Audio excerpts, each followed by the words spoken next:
Assalamualaikum warahmatullahi wabarakatuh. Hari ini saya mau mereview kolam lanjutan saya yang pada video sebelumnya itu banyak sekali alga yang berwarna hijau di kolam. Kemudian saya coba beri sinar UV, apakah berhasil atau tidak. Nah, ini adalah lanjutannya.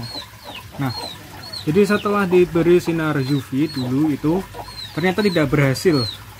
Jadi meskipun dengan kapasitas pompa yang lumayan besar 5.800 liter per jam, ternyata tidak mampu untuk membersihkan alga yang ada di kolam koi saya. Nah, terus bagaimana solusinya? Itu sudah 1 minggu saya beri sinar lampu UV, ternyata tidak berhasil. Nah, akhirnya saya coba cara kedua, yaitu dengan menguras kolam ini sebanyak setengah. Di 50% ini saya kuras semuanya airnya.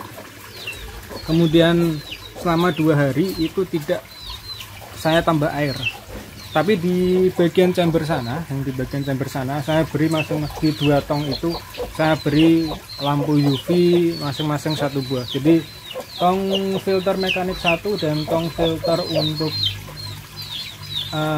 biologi yang filter yang sebelah sini, yang depan itu saya beri lampu UV satu-satu. Kemudian saya biarkan selama kurang lebih 3 hari tanpa penambahan air terlebih dahulu, dengan tujuan agar alga yang ada di kolam ini habis semua terkena lampu UV semuanya. Dengan diharapkan dengan 2 lampu UV bisa membunuh semua alga yang ada di kolam. Setelah 3 hari proses untuk membunuh alganya, baru kemudian saya tambah air lagi, dan ini sudah running kurang lebih 1,5 minggu ya, atau mungkin bisa sampai 2 mingguan. Itu sudah running dan hasilnya seperti ini. Dan ini dia hasilnya seperti ini. Jadi bening sekali. Ini sudah running selama kurang lebih 2 minggu dan belum saya kuras sama sekali untuk chamber mekaniknya.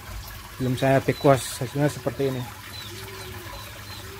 Dan memang pengaruh jumlah pakan yang diberikan ketika kita memberi makan ikan itu juga ternyata berpengaruh besar terhadap tingkat kejernihan air. Semakin banyak pakan yang kita masukkan ke dalam kolam, otomatis chamber mekaniknya itu juga akan bekerja keras untuk menetralisir atau menyaring kotoran-kotorannya, sehingga menyebabkan air kolam itu cepat keruh. Nah, jadi seperti ini hasilnya.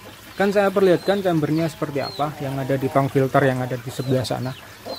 Dan ini saat ini lampu UV-nya sudah saya matikan. Cuman ada 1 lampu UV yang saya awalnya ada 2 lampu UV yang saya hidupkan, dan saat ini sudah hanya 1 lampu UV saja yang saya aktifkan.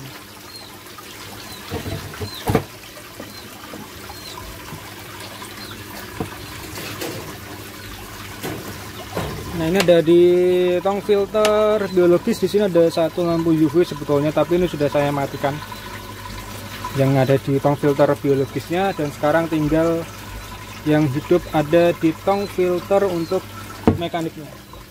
Itu ada di sebelah sini yang tong filter satunya. Nah, ini belum pernah saya kuras dan hasilnya seperti itu. Jadi itu lampu UV-nya hanya ada 100, kalau nggak salah 9 watt atau 9 watt ya.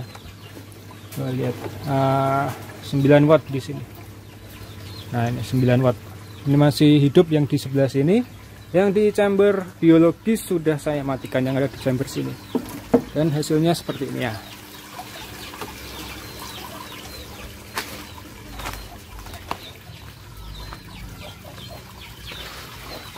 Ikan yang ada di sini ada kurang lebih mungkin 20 ekoran mungkin. Saya tidak pernah hitung lagi kalau untuk ikannya berapa jumlahnya. Ada kohaku, ada sanke, kemudian ada kiko itu, kiko.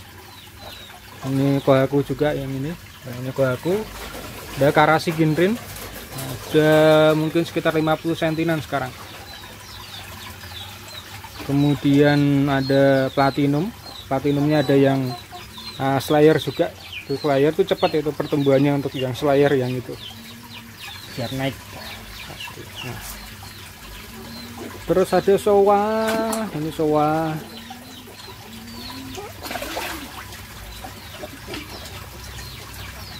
Nah, kemudian ada satu ikan yang tidak mau besar-besar, lama sekali, yaitu jenis dari asagi. Ada satu ekor asagi, cuman tidak mau besar-besar. Nah, itu ikannya. Mana tadi asaginya?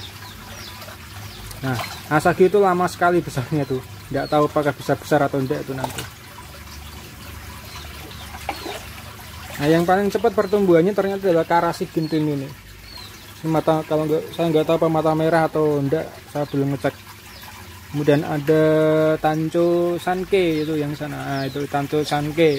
Dulu bloknya besar itu untuk tanconya, warna merah di kepalanya. Cuman sekarang mulai berkurang.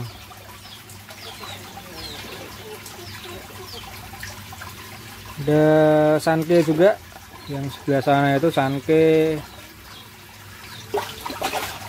Hanya itu jenis-jenisnya cagoy ya. Dulu pertama, oh ya sekedar informasi saja, dulu sebelum saya masukkan si cagoy ini, ikan ini tidak mau nurut ini. Sekarang setelah ada cagoy ternyata tangan dimasukkan gini aja dia sudah mulai mendekat. Nah, coba lihat ini cagoynya. Nah, coba lihat. Karena ada cagoy. Dulu sebelum ada cagoy tidak mau itu untuk mendekat. Jadi demikian ulasan saya mengenai apakah lampu UV bisa menetralkan atau membeningkan lagi air kolam.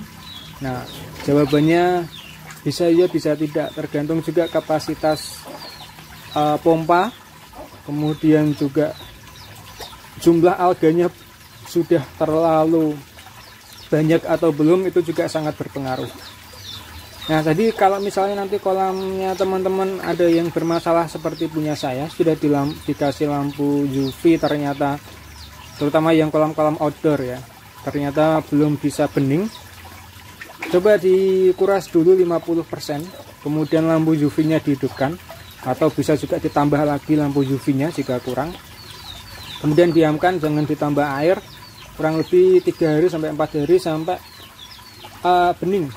Kemudian setelah itu, setelah terlihat ada perubahan, baru ditambah air lagi. Mungkin itu bisa membantu kolam teman-teman bisa menjadi lebih jernih lagi seperti ini.